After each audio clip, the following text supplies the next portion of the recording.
Pode colocar para mim. Capítulo 12, ali no versículo 1 mesmo. O tema da mensagem hoje é como saber a vontade de Deus para as nossas vidas. Como saber a vontade de Deus para as nossas vidas, ok? Vamos ler então. Diz assim, versículo 1 de Romanos 12. Portanto, irmãos, peço pelas misericórdias de Deus que ofereçam o corpo de vocês como sacrifício vivo, santo e agradável a Deus.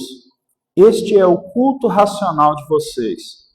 Não se amoldem ao padrão deste mundo, mas transformem-se pela renovação da mente para que vocês experimentem a boa, agradável e perfeita vontade de Deus. Ok? Até aqui, vamos fazer uma oração.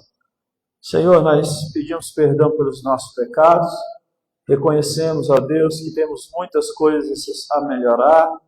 Nós pedimos que o Espírito Santo possa sempre trabalhar nos nossos corações e fazer a Tua vontade. Obrigado porque o Senhor é bom. Obrigado porque nós, na Tua presença, podemos colocar o nosso coração. Não importa, Senhor Deus, se somos julgados na esquerda ou na direita, nós devemos satisfação ao Senhor. E é por isso que nós estamos alegres. Bendito é o Teu nome. Como disse o apóstolo Paulo, se eu estivesse preocupado em agradar a todos, eu ainda não seria servo de Deus. Portanto, não importa, ó Deus, se nós estamos agradando a todos, o que interessa é nós olharmos para a Sua palavra e extrairmos dela, ó Deus, o ensinamento do Senhor. Obrigado por esse texto, fala conosco, visita o nosso coração, no nome de Jesus. Amém. Amém? Como eu disse, então, o tema da mensagem é como saber a vontade de Deus para as nossas vidas. O apóstolo Paulo ele escreve a carta aos Romanos, e aqui no capítulo 12, ele começa falando algo muito importante. Ele roga para os cristãos daquela época que eles se apresentem a Deus e ofereçam o corpo deles como sacrifício vivo. Então, ele diz que para nós prestarmos um culto a Deus,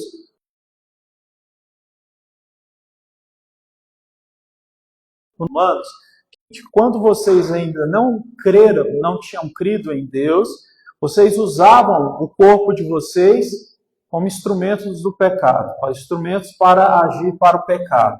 Agora vocês devem...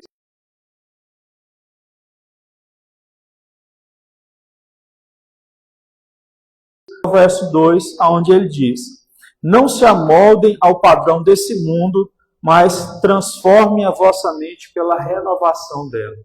Existe uma coisa que a gente precisa entender. Uma coisa é modernizar. E nós somos chamados para modernizar, para termos sim uma mente e uma vida que é capaz de aceitar tudo que é descoberto e que é testificado como certo. Né? Por exemplo, não tem como a gente ir contra uma descoberta científica que é atestada pelo método científico, a gente aceita isso. Não tem como negar, por exemplo, que existiram dinossauros, por exemplo, igual antigamente muitas pessoas negavam. Não tem como negar certas coisas. Então, a gente não está indo contra a modernização. Por exemplo, a vacina é uma coisa moderna. Se a vacina existisse há 300 anos atrás, pelo menos umas 15 milhões de pessoas não tinham morrido, certo? Se você for contar a peste bubônica, a gripe espanhola, o próprio apóstolo Paulo teve malária, tanta gente que já morreu de malária nesse mundo, não é brincadeira, certo? Então, nós temos avanços que foram muito bons para a sociedade. Graças a Deus, por exemplo, a gente está no Brasil, que é um país de terceiro mundo, mas que ainda tem uma perspectiva de vida que é alta, né? A gente sabe, por exemplo, que na época da Idade Média, até os reis, eles tinham uma perspectiva de vida muito baixa, de 40 a 50 anos, certo? Mesmo estando rodeados de todo tipo de proteção, das melhores coisas que existiam na época. Aqui no Brasil a gente tem, então, uma perspectiva de vida de no mínimo 70 anos, né? Isso é um pouquinho mais ainda, mas se a gente for pegar as camadas mais baixas da sociedade, né, a gente tem 70 anos. Eu não estou contando os lugares mais críticos do país, como o sertão nordestino, ou o norte mesmo, algumas regiões do norte do país, mas de forma geral é isso, né? Então a gente aceita a modernidade, a gente glorifica a Deus, a gente é a favor da ciência, né? Como eu sempre digo aqui, nós não cometemos suicídio intelectual por começarmos a servir a Deus, de forma nenhuma, tá? As pessoas que cometem, né, suicídio intelectual para servir a Deus não conhecem o Senhor, não conhecem nada de Bíblia, é aquelas igrejas que o povo só quer ficar rodando, gritando, aquelas patifarias todas que não leva ninguém a lugar nenhum. A Bíblia diz que o nosso culto tem que ser racional. Vou repetir o verso 1 que eu acabei de ler. Portanto, irmãos, rogo pelas misericórdias de Deus que vocês ofereçam em sacrifício vivo, santo e agradável a Deus. E este é o culto racional de vocês. Todo culto que a gente presta a Deus deve ser racional. Se não tiver um entendimento quando o culto é feito, não é culto. Então, todos esses lugares que tem só som, gritaria, bagunça, não é um culto para Deus, porque está indo contra a própria Escritura. Então, o Senhor espera de nós um culto racional, o entendimento da sua palavra, a prática da sua palavra, para que o nome dele seja glorificado. Agora tem uma coisa, nós somos contra o mundanismo. O mundanismo é uma palavra que nem tem, né, no dicionário, por exemplo, no dicionário Alberto. Mas o mundanismo é uma palavra que a gente usa para definir, né, coisas que são deste mundo, e quando a gente fala coisas deste mundo, nós estamos falando coisas deste mundo caído, referentes ao pecado, que nós começamos a aceitar nas nossas vidas como algo normal. Isso o apóstolo Paulo vai dizer para nós, então, no versículo 2. Não se amoldem ao padrão deste mundo, do mundanismo, mas transformem-se pela renovação da mente para contemplar a vontade de Deus. Então, eu e você temos o desejo claro de saber qual é a vontade de Deus para a nossa vida. Mas para que isso aconteça, deve acontecer uma renovação de mente. Essa é a primeira coisa. Se a nossa mente não for renovada, nós nunca saberemos a vontade de Deus.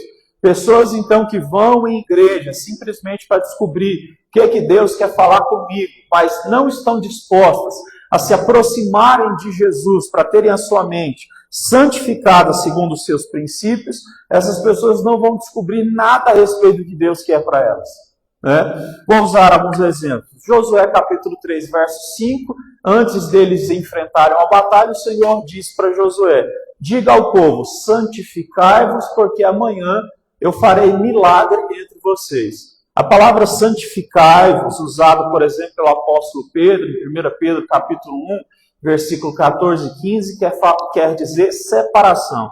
Santidade ou santificação é separação. É quando você separa a sua mente da forma, então, mundana de pensar sobre as coisas. Então, não é a forma moderna de pensar sobre as coisas, não. É a forma mundana. Vamos dar alguns exemplos. O Senhor Jesus Cristo, ele disse, por exemplo, que aquele que mente e acha que isso é normal, que de alguma forma, alguma mentira vai justificar algum tipo de coisa boa, ele vai dizer que isso é errado, é um pecado passível de ele não responder às nossas orações se nós orarmos a ele. Interessante isso, né? Porque o Senhor disse que se nós não nos arrependermos dos nossos pecados, um muro se coloca entre nós e ele e as nossas orações são vazias. Vou dar outro exemplo disso. O Senhor Jesus, ele foi bem claro em falar, por exemplo, que aquele que odeia alguém dentro do seu coração, essa pessoa já cometeu assassinato. Então, quando nós odiamos e não perdoamos uma pessoa, nós não podemos orar e esperar a resposta de Deus. Tá? Não quer dizer que perdoar uma pessoa é você conviver com uma pessoa. Tem gente que faz o mal e você vai perdoar ela e você não vai conviver com essa pessoa porque essa pessoa não se arrepende, certo? Mas nós temos que perdoar, nós temos que entrar em oração e dizer, Senhor, eu perdoo o mal que essa pessoa faz contra mim. Isso é o que está escrito. Quer outra palavra? 1 Pedro capítulo 3, o apóstolo Pedro lhe diz assim, que o marido que briga com a sua mulher, certo? E desonra ela, então, nas suas palavras, nas suas atitudes, e não se preocupa em se reconciliar com ela, as suas orações são retidas por Deus. Em outras palavras, ele está dizendo que nós devemos nos reconciliar primeiro, para que depois a gente entre em oração.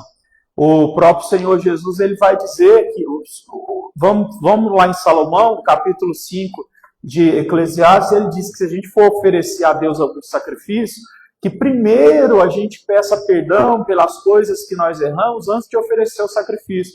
Porque o sacrifício não vai anular o que a gente precisa se arrepender. Então, não existe essa coisa de tentar comprar a Deus através do sacrifício, do jejum, da oferta, do dízimo. Não se há isso, ok? Então, arrependimento é fundamental. Ter uma transformação de mente para acreditar que pecado é pecado, segundo o que Deus fala sobre isso, ela é fundamental.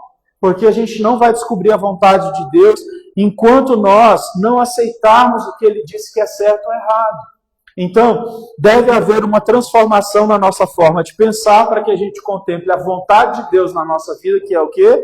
Boa, agradável e perfeita. É o que o texto está dizendo. Então, o que Deus tem para mim e para você é bom, agradável e perfeito. Então, quando a gente compreende isso, nós precisamos estar dispostos o quê? A dizer, Senhor, eu quero sim que a minha vida, a minha mente, as minhas atitudes estejam no mesmo compasso do Senhor. Tem que estar no mesmo alinhamento que o Senhor.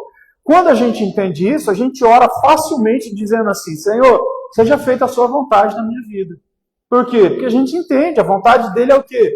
Boa, agradável e perfeita. Então eu não tenho medo de fazer essa oração.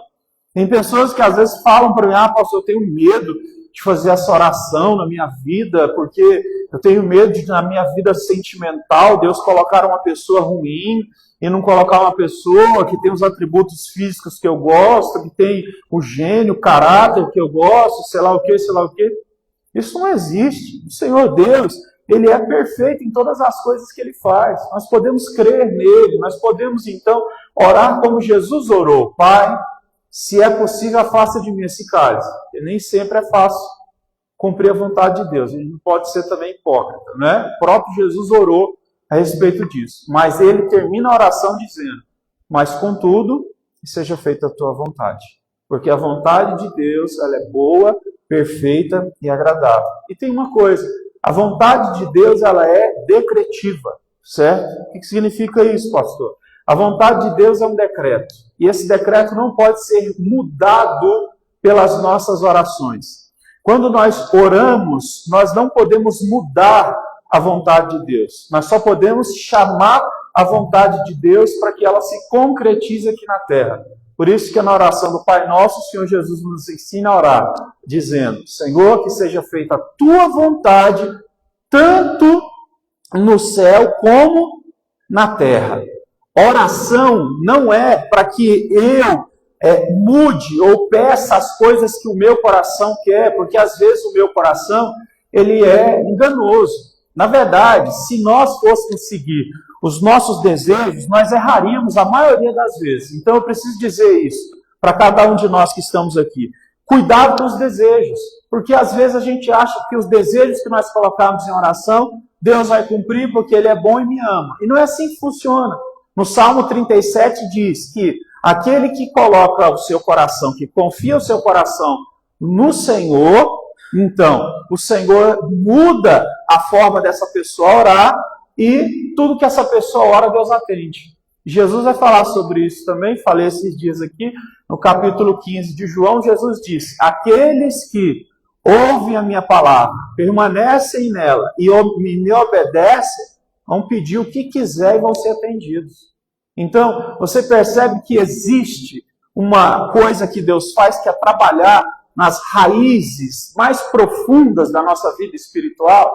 Nós, enquanto nós estamos orando pelos frutos espirituais que nós queremos receber, Jesus está trabalhando nas raízes para que as raízes sejam saudáveis e os frutos, então, possam crescer de forma natural. E, às vezes, então, a gente entra, né, numa série de orações que são orações que não estão no compasso de Deus, e é como vai dizer Tiago, no capítulo 4, no versículo 3, que muitas vezes Deus não nos atende porque a gente pede somente para gastar em prazeres egoístas.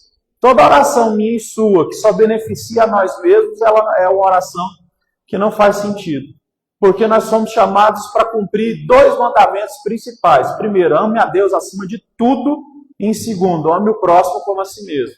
Então, toda oração sua que só beneficia a si mesmo tem alguma coisa errada nela. E ela pode estar fundamentada numa oração que pede de acordo com o ego, com o centro, né, de si mesmo. E a gente deve largar isso. Então, para que a gente possa viver a vontade de Deus, é fundamental que a gente possa colocar o nosso coração diante do Senhor e deixar Ele transformar. Então, a minha pergunta para você é: você está disposto a fazer uma oração comigo hoje, assim que a gente terminar a palavra, e orar e dizer assim: Senhor, Tu pode mudar a minha vida do jeito que o Senhor quiser e cumprir a Sua palavra? Se você estiver disposto a fazer isso, eu te garanto que toda a sua vida vai mudar e você vai ser abençoado em qualquer coisa. Eu não estou querendo dizer que você vai ser abençoado segundo o padrão da sua mente, que é como eu estou dizendo. Deus muda a nossa forma de pensar quando nós estamos com pensamentos egoístas. Mas quando você entende a vontade de Deus, certo? Você vai viver o melhor que existe nessa terra.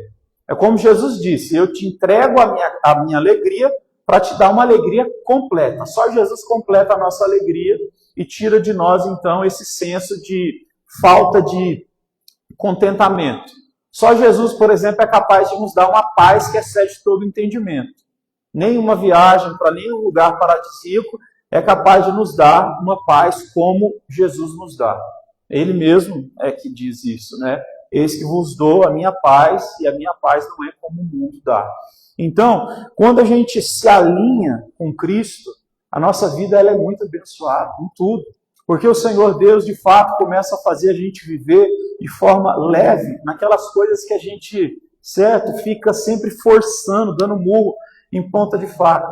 A vontade de Deus, na verdade, ela costuma fluir, certo? Flui. Não é que ela acontece rápido, mas ela flui. Quando você está no caminho da vontade de Deus, você percebe que existem coisas que vão se encaixando. Coisas que estão, certo, ventando favoravelmente para que você continue naquela direção. É como o Senhor vai dizer, quando Ele fala com Nicodemos, em João capítulo 3, que o Espírito é como o vento. Esse vento a gente não sabe exatamente para onde ele vai, mas a gente sente esse vento nos guiando. Isaías vai dizer assim: por detrás de vocês virá a voz do Senhor dizendo: este é o caminho, vocês podem seguir. Então, o que eu estou dizendo é que se nós estivermos dispostos a colocar o nosso coração dentro da palavra de Deus, Deus deixará claro o que nós devemos fazer e qual caminho nós devemos tomar. Em todas as áreas da nossa vida. Vida espiritual, vida emocional, vida profissional, todas as áreas, elas vão ficar claras, certo? Tudo vai se esclarecer. Então, para você entender, a vontade de Deus, ela não é um mistério que a gente adivinha. A vontade de Deus, o que Deus quer que a gente entenda sobre a vontade dele, segundo a Bíblia, por exemplo, Deuteronômio 29, é que ele quer se revelar. Ele quer se mostrar, ele não quer se esconder. A vontade de Deus não é que a gente fique decifrando enigmas. A vontade de Deus é que a gente simplesmente siga, né, a sua palavra e faça essas orações. E aí eu te explico outra coisa. Existe uma diferença entre perseverar em oração e ficar dando murro em ponta de faca em oração que Deus não está presente. Tá? Porque Jesus disse que tem que perseverar em oração. Porque Eclesiastes 3, verso 1 diz que há um tempo para tudo acontecer. Então, mesmo que a gente esteja obedecendo a Deus, existe tempo para as coisas de Deus acontecerem. E Jesus vai dizer em Lucas que ele vai citar uma história de uma mulher viúva que fica insistentemente pedindo para o juiz julgar a causa dela, todos os dias, na porta da casa do homem, na porta do tribunal. E esse homem vira para ela e diz assim: eu não temo a Deus e também não gosto dos seres humanos, mas pela sua insistência eu vou julgar a sua causa. Aí Jesus vai dizer assim: aqueles que insistirem em oração o Pai vai os abençoar. E isso é uma oração perseverante. Agora, uma oração que dá murro em ponta de faca é aquela que a gente ora fora dos princípios do Senhor. E essas coisas são muito claras da gente perceber. Eu nunca me esqueço de um dia que um rapaz me chamou para orar, numa época em que aqui em Goiânia ainda tinha mais liberdade para isso. Ele me chamou para orar no Monte do Serrinha. E aí a oração que ele queria que a gente fizesse era para que Deus pudesse fazer com que o marido da mulher se separasse dele, para que ele pudesse casar com a mulher logo, porque ele era amante dela, né? E assim, ele estava convicto, eu olhava para ele assim, a convicção dele era grande de que aquilo ali, fazer aquele tipo de oração, era uma coisa verdadeira, era uma coisa correta, honesta, sabe?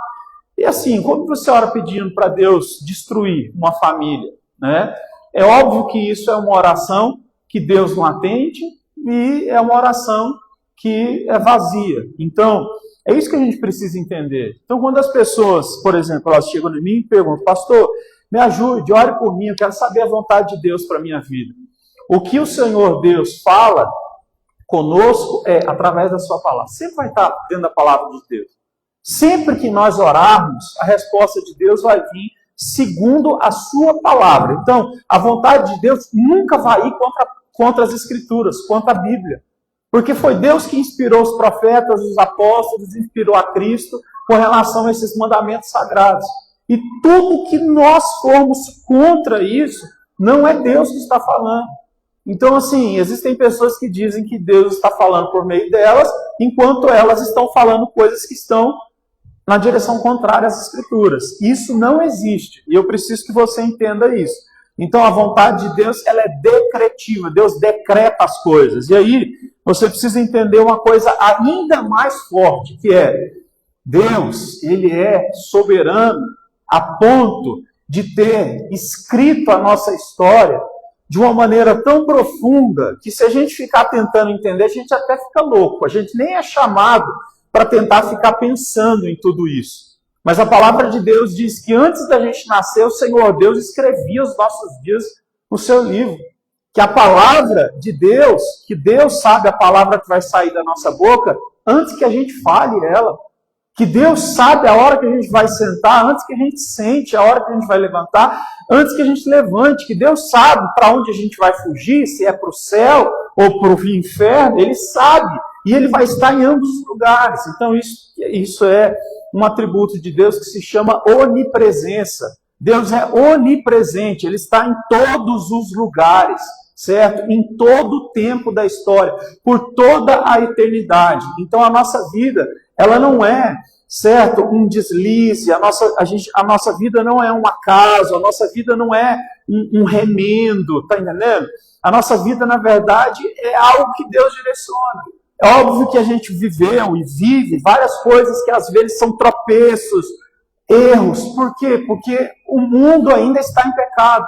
Cristo veio para nos dar o perdão dos pecados, mas o pecado só vai acabar quando Ele voltar pela segunda vez e nós formos morar então no céu, que é chamado na Bíblia de Nova Jerusalém que desce dos céus. Então, mesmo havendo erros e tropeços, eu quero te dizer isso, até nisso que você viveu há 2 anos, 5 anos, 10 anos atrás, que parece ser um tropeço, que mudou a rota da sua vida e que hoje você não está bem por causa disso, até nisso Deus estava. Por quê? Porque até nisso Deus faz cooperar para o bem, para que a gente possa viver a vontade dEle. É como está escrito. Todas as coisas cooperam para o bem daqueles que amam o Senhor e são chamados segundo um propósito. Está escrito também que nenhum dos projetos de Deus podem ser frustrados. Nós não vivemos por acaso. Eu não estou querendo dizer que nós não temos opções, que nós não podemos ter ações que são livres, ou que nós não temos. As pessoas gostam de usar o termo livre-arbítrio.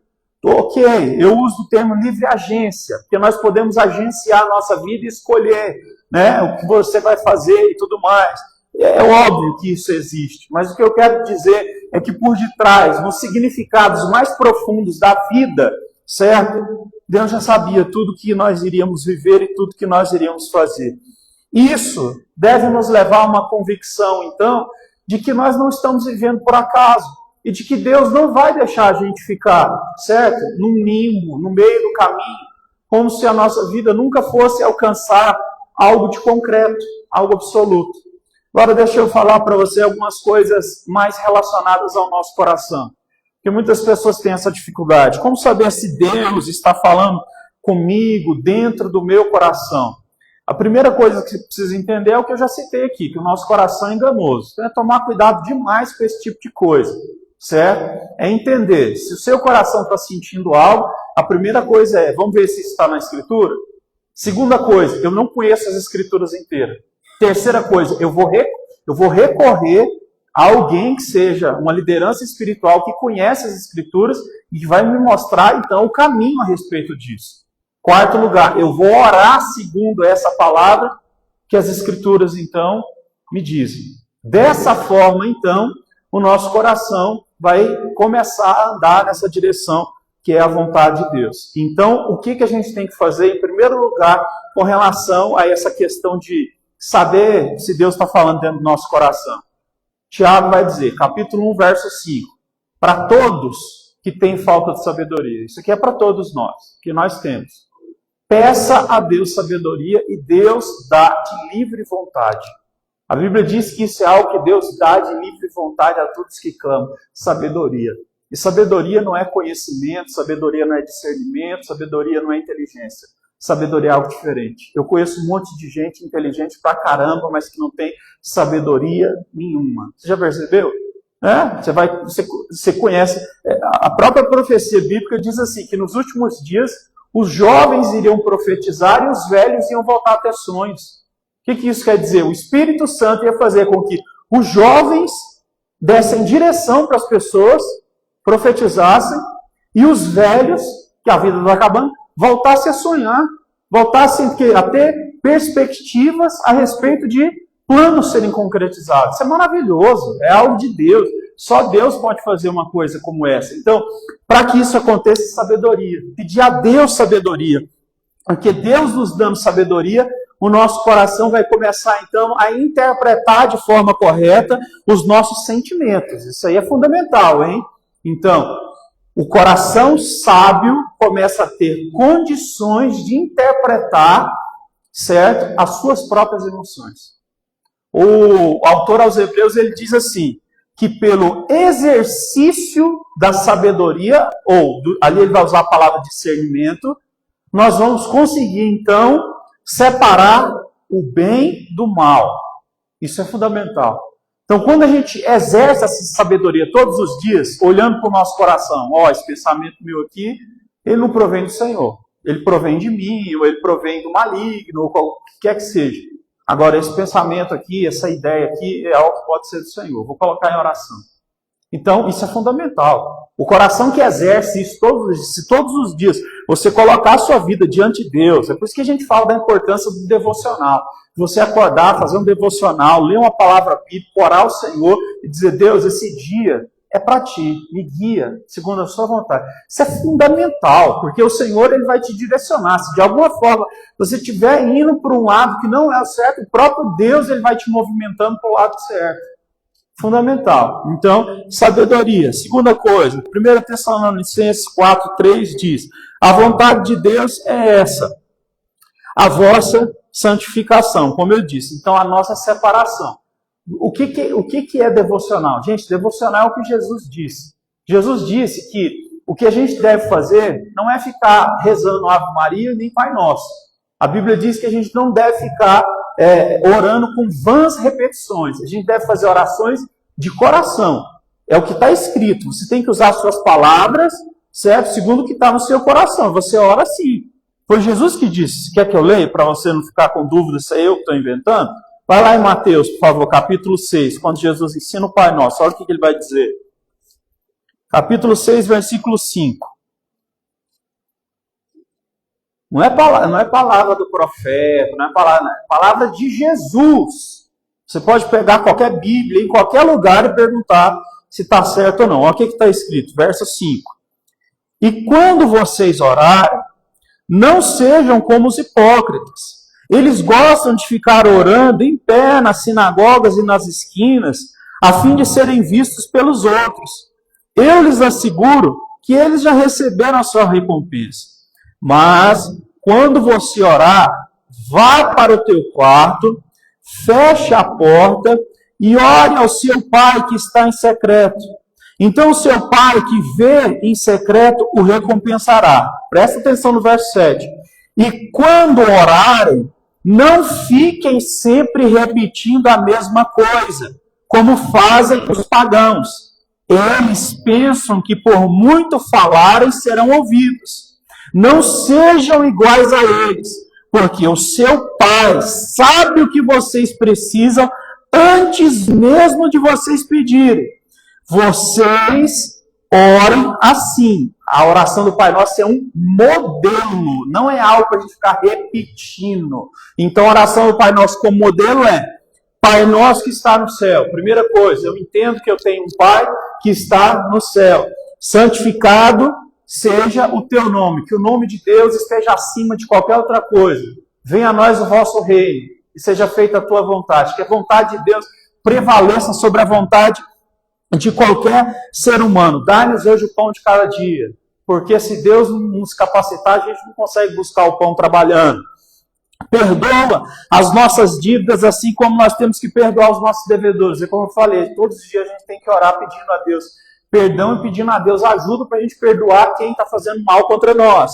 E não nos deixe cair em tentação. E nos livre de todo mal. Porque teu é o reino, o poder, a honra e a glória para todos sempre. Amém. Isso aqui é uma oração modelo. É para você entender o que tem que ter na sua oração. Glorificação a Deus, certo? Glorificação da vontade de Deus.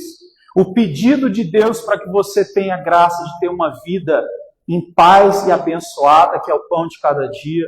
A graça de Deus para conseguir perdoar as pessoas e viver debaixo do perdão dele. A graça de Deus para conseguir se livrar das tentações. A graça de Deus para que ele te livre de todo o mal que cerca a sua vida. E que prevaleça sempre na nossa vida o poder, a honra, a glória, o reino de Deus. Porque ele é soberano. Então você entendeu? Por que eu falo tanto de devocional aqui? Porque o Senhor Jesus disse: entra no teu quarto e fecha a porta. É a hora que você vai acordar e está só você e Deus. E você vai ler uma palavra e você vai orar.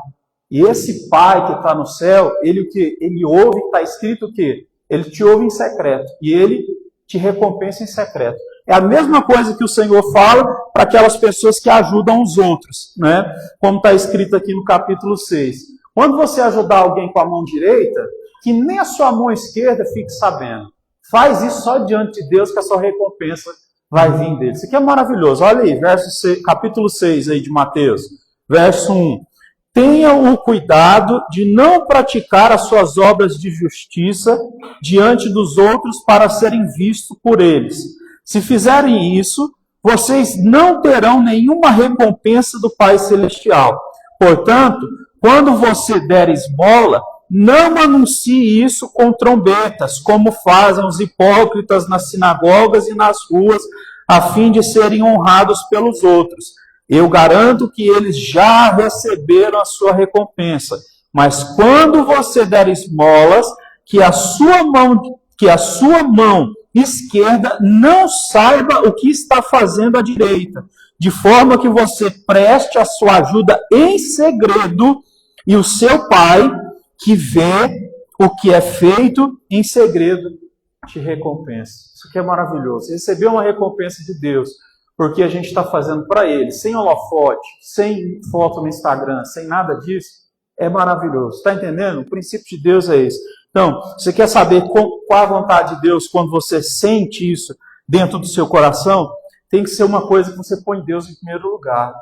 Consagre ao Senhor os seus caminhos, né? Antes de tudo. Faça a oração antes. Tiago vai dizer também, antes de você pensar em viajar, ora, Senhor, eu vou fazer uma viagem para negócio. Mas e aí, eu tenho que ir mesmo? Se o Senhor disser não, me dá graça para então negar essa viagem. Se o Senhor então me abençoar, vai comigo e me protege, me abençoa e que os resultados sejam maravilhosos. É isso que a Bíblia nos ensina a fazer. Então, eu não vou demorar muito, Mas vamos para algumas aplicações pessoais, então. Só uma coisa que é importante, eu já falei aqui também. Então, algumas aplicações práticas sobre a vontade de Deus. É a primeira coisa, orar pedindo sabedoria. Isso vai fazer com que o seu coração comece a entender a vontade de Deus. Porque Deus fala no coração? Fala. Mas como eu disse que vou repetir, tem que tomar muito cuidado com esse negócio. Tá? Mas Deus fala no coração, ele fala assim, é igual eu estou dizendo aí. Às vezes Deus vai pegar o seu coração e vai ter alguém na rua e o Senhor vai mover o seu coração para você chegar e dar alguma coisa para aquela pessoa. Vai ter outros momentos que você vai passar na rua, vai ter gente ali pedindo dinheiro e você não está nem prestando atenção. E tem outros momentos que é uma coisa tão forte que você sabe que existe um impacto espiritual, o Espírito de Deus que está te movendo naquilo. Entende? Então, isso é fundamental. A gente precisa entender isso. Então, a sabedoria vai nos dar isso. Se submeter à palavra, como está escrito. Então, quando você coloca, Senhor, ó, me submeto à tua palavra, você pode acreditar, então, aí naquilo que Deus está colocando no seu coração. Outra coisa, ser guiado pelo Espírito Santo. A Bíblia diz que a gente não sabe como orar, é o Espírito que nos ensina. Romanos capítulo 8. Então, na maioria das vezes, você e eu, a gente vai entrar em oração e a gente não vai saber o que falar, mas a gente pede assim, Senhor, que o seu Espírito me ajude a orar. Eu não sei, e o Senhor disse que o Espírito Santo vai me ajudar. Então, pedir isso a Deus, porque isso já é mais um sinal de que a gente vai estar orando, né, e vivendo a vontade de Deus, indo em direção à vontade de Deus. E as duas últimas coisas é, considere o conselho, certo, de pessoas que andam mais tempo com Deus e têm uma vida espiritual de verdade. Então, considere sempre se aconselhar e orar junto. A Bíblia diz, orem uns pelos outros, certo? Para que o Senhor Deus possa os abençoar. Então, é muito importante que a gente possa sempre consultar pessoas que conhecem as Escrituras para que a gente possa ter um discernimento.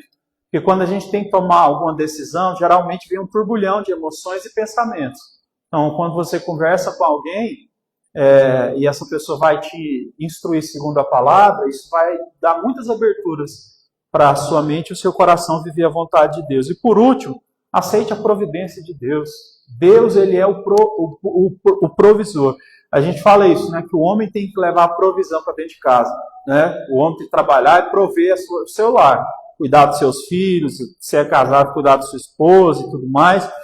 Mas, a verdade, no final de tudo, Deus é que é o providente. Se Deus não providenciar, nada acontece.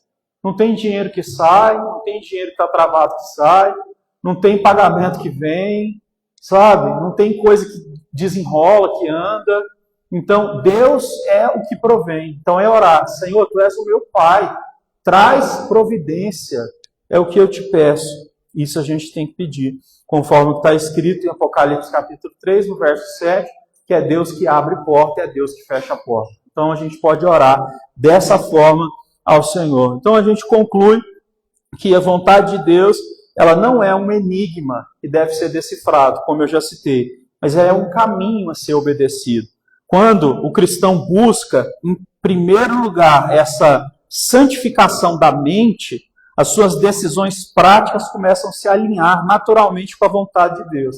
E aí a gente pode falar a mesma coisa que Agostinho disse. Agostinho de Hipona, ele disse assim, ame a Deus e faça o que você quiser. Porque se você amar a Deus, eu tenho certeza que você não vai sair fazendo besteira. Porque quando você ama a Deus, você já está dentro dos parâmetros, entende? Você ama tanto a Deus que você não vai jogar fora o seu tempo, a sua vida, com coisa errada, tá entendendo? Então, como ele disse, é maravilhoso. Guarde isso aí, anota isso aí, ou guarda na sua cabeça. Ame a Deus e faça o que você quiser. Porque se você amar de verdade, você vai fazer o que você quiser, mas o que você quiser está dentro do que ele quer, entendeu? Então aí que está o segredo aí do que ele diz. Então, a gente vai fazer essa oração, como eu disse no meio da pregação. Senhor, faz a tua vontade na minha vida, que seja feita a tua vontade e não a minha. Só se você quiser, tá bom? Mas quero te convidar para você ficar de pé. Se você tiver a coragem de orar desse jeito, eu vou dizer para você que coisas estranhas podem começar a acontecer, mas são coisas boas, porque Deus, ele é bom e ele é o nosso Pai.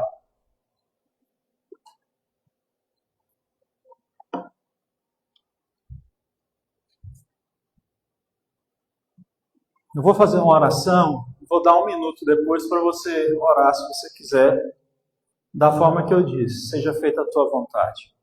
Pai, em nome de Jesus, como igreja nós oramos em cima da tua palavra e te pedimos a Deus que o Senhor nos abençoe.